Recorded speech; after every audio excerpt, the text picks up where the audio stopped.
Hello and welcome to the very first cooking demo of 2020, which it wouldn't be us if we didn't have some technical difficulties, which we always do. So, but Lori's on it and she's gonna make it work.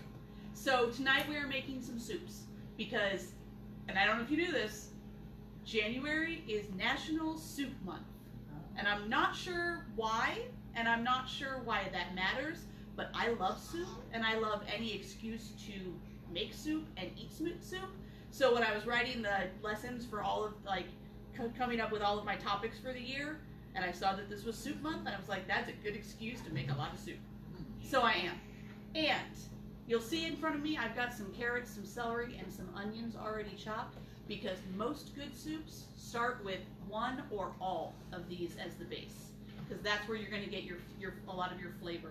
So I'm going to show you really quickly. If you watched the Utica Park demo that I did at noon today, I made some steak soup, and I had my carrots and my celery and my onions already chopped up, but I'm going to go ahead and show you how I chopped them up, because it's important that you have them about the same size, so when you're eating your soup, you don't get like a big chunk of something. It fits on your spoon, it doesn't fall down, but it also cooks evenly. Now, whenever I'm using a root vegetable that has an edible peel, whether it's, and I'm gonna cook it, then I don't peel it. I scrub it and I wash it with a good vegetable brush, like this one here, but just like using a potato, anything like that, you wanna you can eat that skin, and so it's just one more step you don't have to do, and it makes a little bit less waste, because you got all those carrot peelings and then they just end up, getting stuck in your garbage disposal or not making it into the compost. So when I was cutting up my carrots, I've cut off the bottom and the top. If they're pretty thick, I'm going to cut them in half. If they're not, like this part, I don't, because I want them to be about the same size. So then you can cut little coins from the bottom part. Add those to my mix up here. Then the ones you cut in half, you'll end up with your half pieces. So that's the carrots, pretty easy.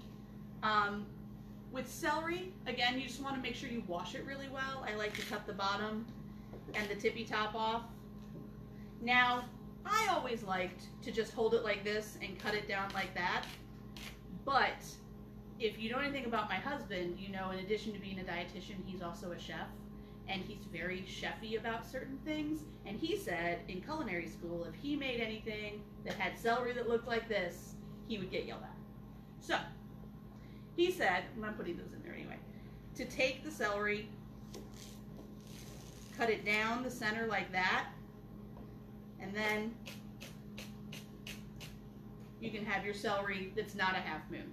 I don't know why it matters, but I don't like it when he makes fun of me when I cook, so I took the advice of the chef, and I have now given it to you all, so you can do with that what you will. If you like your celery to be little half moons, then feel free to do it that way. I'm not sure Gordon Ramsay's going to come in and yell at you for it, so it'll be okay. I'm going to go ahead and stick some olive oil in my pan so it can start getting heated up before I start cutting my onion. We're making two different soups today, one of which starts with 1 tablespoon of olive oil, the other one starts with 2 tablespoons of olive oil.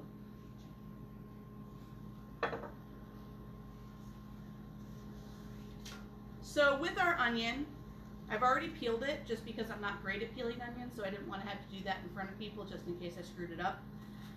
So you're going to cut it in half, because anytime you have something that's a wobbly shape, you always want to try and get it to a flat surface as quickly as possible before you get your knife into it. You're less likely to cut yourself then. So then I'm going to cut in this way. I'm going to cut down this way, and then I'm just going to cut straight down, and that's going to give me a dice on my onion, so I don't have to keep going back a million times. If your knife isn't very sharp, you're going to want to lift it and push down instead of just going like this, because the onion layers will kind of separate and slip. and you don't want to cut yourself. Now for the one soup we're making, the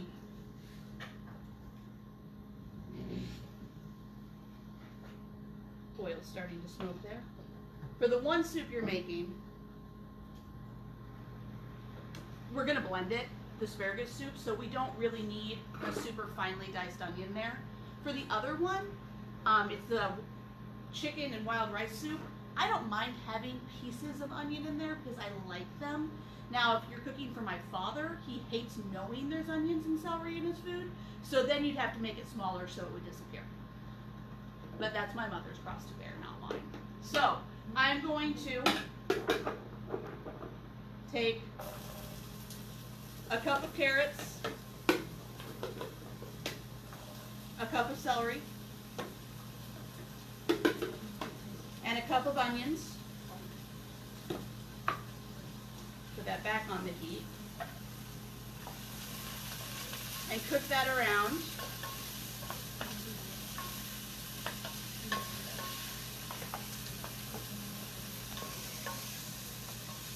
And this is for the chicken and wild rice soup. Set that there for a minute. Then for my asparagus soup, I'm going to just start with 1 cup of onions. I'm not going to add the celery and the carrots to the asparagus soup. Mainly, I don't like the flavor of the celery and the asparagus together. I think it's kind of a bad flavor contrast. The carrots would probably taste really good with it, but mixing green and orange is really, really ugly, and ugly food doesn't taste very good. It's kind of like when you make split pea soup. You generally want to leave those carrots in the split pea soups solid and not mash them up because it's not going to look good. And this is going to be a pureed soup, so I'm not going to put the carrots in there. So I've got those onions in there. I've got these in here.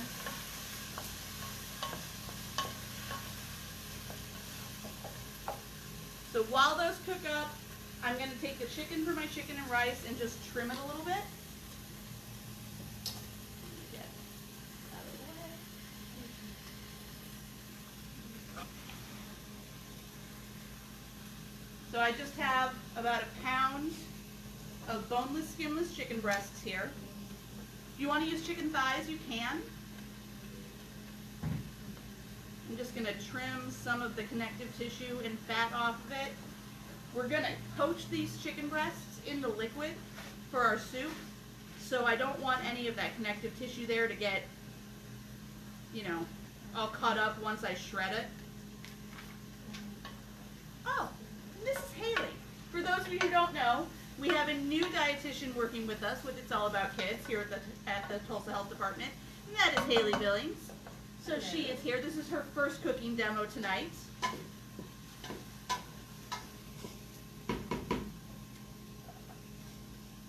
So these chicken breasts that I got are fairly thin, and I did that on purpose because they will cook faster that way.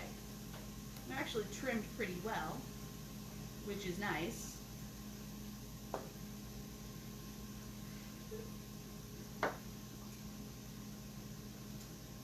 Got those trimmed up. Let me give my hands a quick wash, and then I'm going to add the mushrooms and the rice to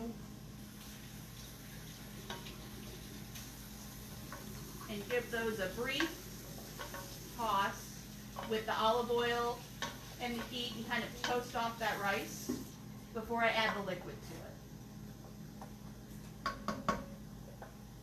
So one of the things that I love about soups is it's like the ultimate meal prep. Meal prep's a big thing. You know, you cook once, you eat 4 times. It's great. Soup, you cook a big pot of soup and you can eat it for lunch for the whole week if it lasts that long. It doesn't always last that long for me because I like it a lot. So this is something my mom would always do.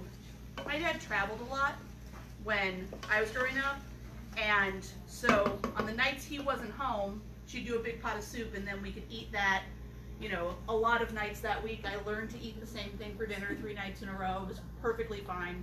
I was raised on leftovers. So I've got my rice and I've got my mushrooms in there, which I left kind of big because I like them that way. I don't want them to get lost. And then I'm going to take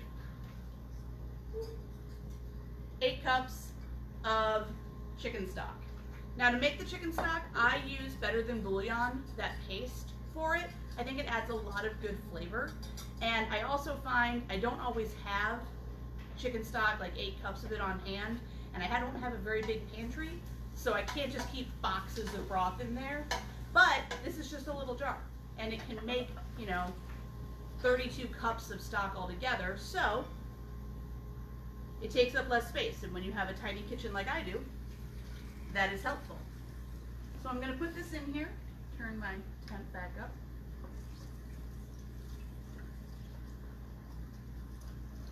I found these really big measuring cups. I love them, but they pour terribly. They spill all over the place. So I'm going to stir that up just a little bit. I've got the heat turned on high, and I'm going to take my chicken, put it right in there. You want to go ahead and put the lid on there. When you're doing that, try and keep one hand clean so you can touch the lid and not get chicken all over it. I did not do that, so my bad. But I've got Haley, so it works out.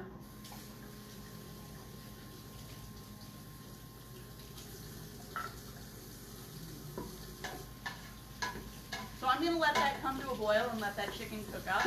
Shouldn't take very long because it's so thin. In the recipe, I think it says about 30 minutes. I did it earlier today, and it took about 10. So you want to keep an eye on it, and you can pull it out and check the temp. Make sure it comes to 165 with your digital thermometer, and that's how you know it's done. So now I've got my onions in here.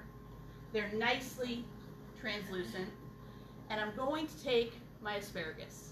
I am using canned asparagus for the recipe today. When I wrote it with fresh, and when asparagus is in season, that's great. It's wonderful.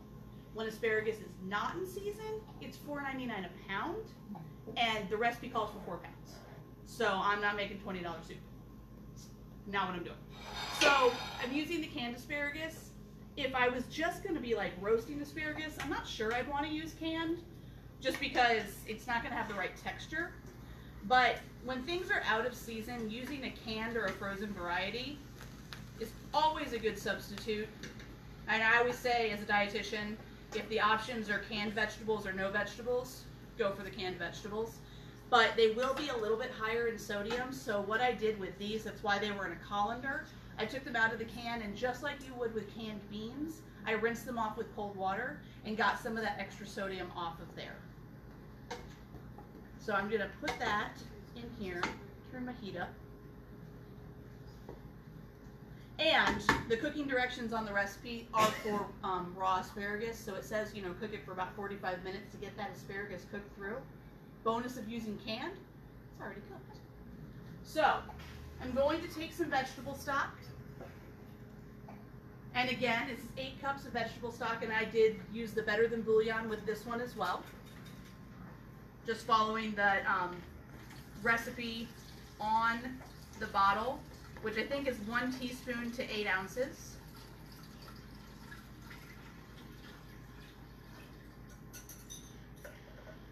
And I'm going to turn that up, and I'm going to bring that to a boil. But nobody wants to sit here and watch a pot of water and broth and asparagus come to a boil, right? So we're going to pretend that it's come to a boil and go to the next step while our chicken's cooking. So to bring this, once this has come to a boil, we'll pretend it has, you're going to puree it. Now, the way that I am going to puree it, sorry, I had to tuck my hair behind my ear, which is bothering me. And as we tell our kids in cooking club, anytime you touch your face or your hair, make sure you wash your hands. We started a new cooking club yesterday. We have a whole new batch of kids. It's very exciting. Did you like your first day of cooking club? I did. So, I'm using an immersion blender to puree my soup today.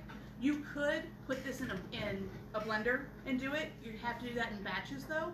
So I would say put it in your blender, fill it about half full, puree it, pour it into another container, and then continue with the soup until you've pureed all of it, and then you could return it to your soup pot. If you use an immersion blender, it's not going to get quite as well blended, so it's going to have a few strings and a little bit of fiber, but you don't need to use 3 different things, so you make less dishes.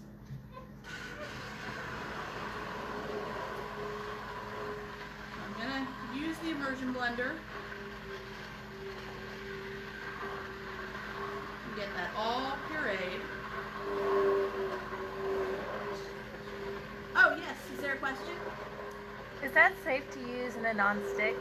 So the question is, can you use an immersion blender in a non-stick pan? Because you don't want to scrape the bottom of your non-stick. If you look at the bottom of the blender, there's about maybe a 1/4 inch of space between the blade and the actual bottom of the blender. So the blade is not going to hit the bottom of your pan. So that's not going to be an issue. If you have it in here and you're scraping it on the bottom, that wouldn't be great. But you don't want to scrape it on the bottom anyway. You want to kind of bring it up and down so you're getting things to come through.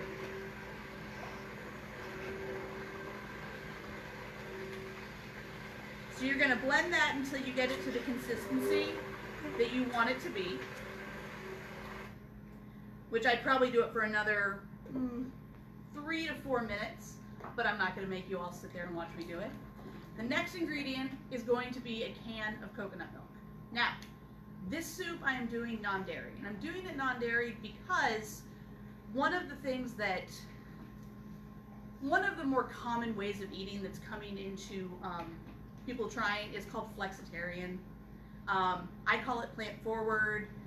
It's called a lot of different things, but my idea is we eat a lot of foods where everything is centered around animal protein. I know that my mom would always make our grocery list based on what proteins were on sale that week at the grocery store, and then decide what we were eating based on that. So a lot of people are trying to consume less animal proteins, and one of the ways to do that is to use animal proteins almost as a side dish or a seasoning or a flavor, but also ways to cook without using them at all. And I also have a sister who cannot have dairy, and she loves asparagus, so I thought that turning this into a non-dairy recipe was a good way that you could incorporate that.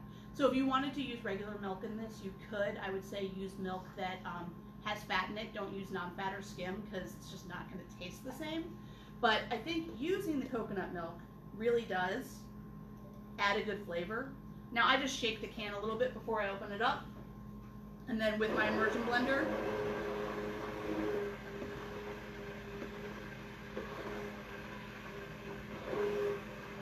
I'm going to mix that in. And I'm not sure if you can see on the monitor up there, but it does get a nice, pretty light green color.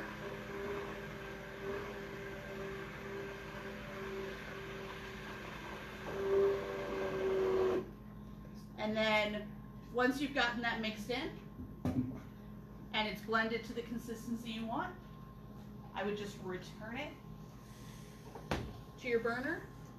Turn it on about medium. Let it come to just a gentle simmer for a few minutes. Thicken and incorporate that milk so it comes to a nice temperature, and then it's ready to eat. So that one's ready. And then another question? Are all coconut milks the same?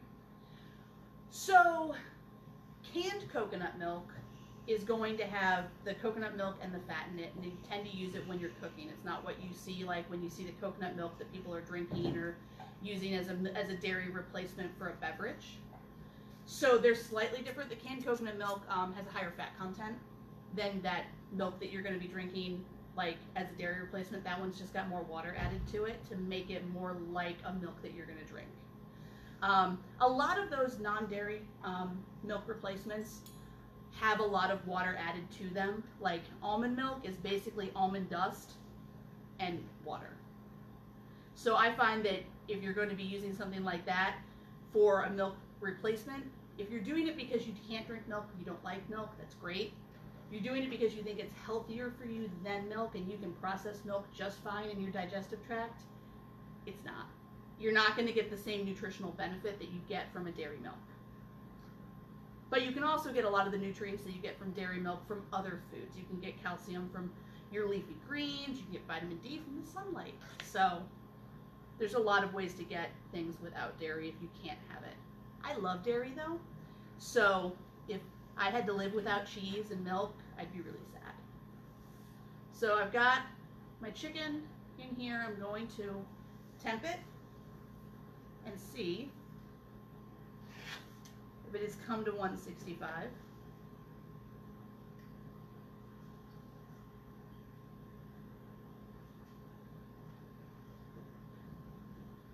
And it has not, so we're going to put that back in.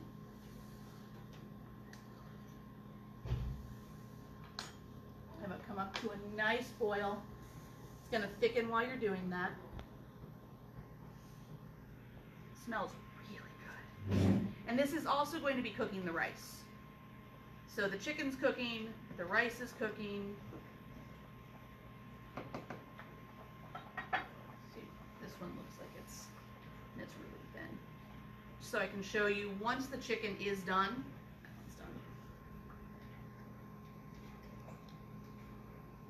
But we're the health department, so I'm going to use my thermometer and make sure that it is. And it is. Once the chicken is done, you're going to take it out of the pot, and you're going to use 2 forks to just shred it up.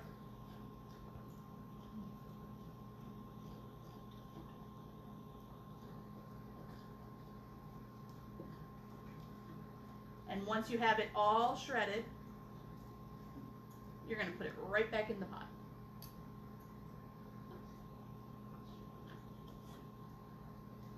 I'm actually just going to add this back in and take the other 3 breasts out and show you the last step to our soup.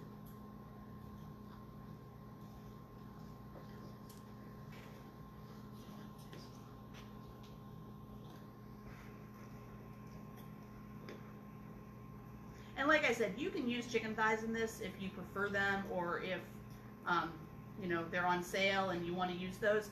But I would say it's really hard if you're using the chicken on the bone to then take it out and shred it. You can totally do it, but it's just going to be a little bit messier. You're going to have that hot bone in there to deal with, so it's going to be a little bit harder to shred it, but not undoable. And you actually get a lot of good flavor from that chicken on the bone. So we've got that there. Let me take the other ones out first.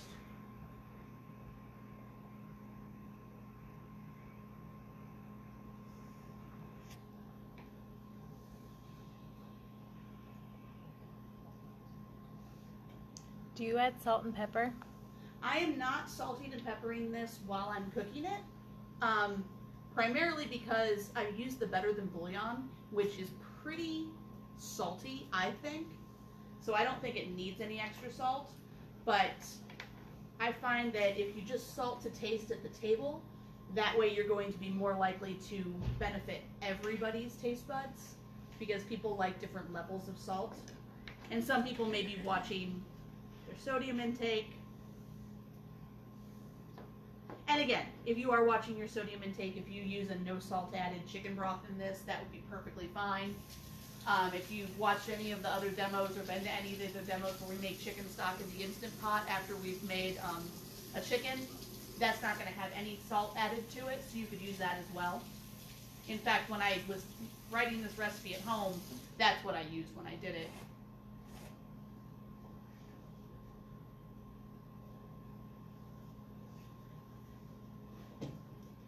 So the last thing we're going to do is I've got some milk here, and again, this is 2% milk.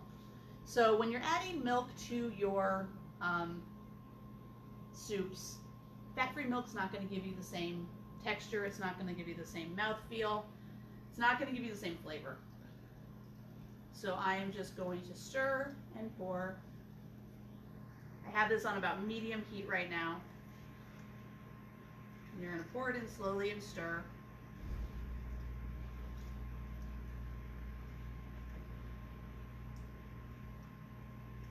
until it's all there.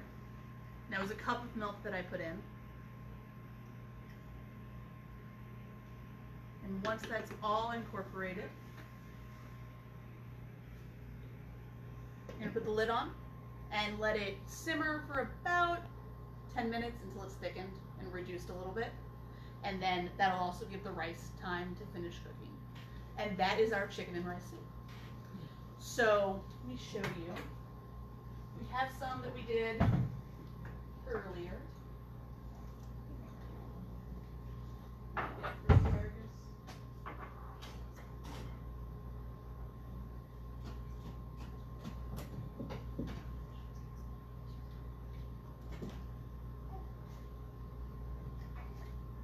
So when it's all done, there's our chicken and rice soup with our shredded chicken in there, some big mushrooms, some nice carrots.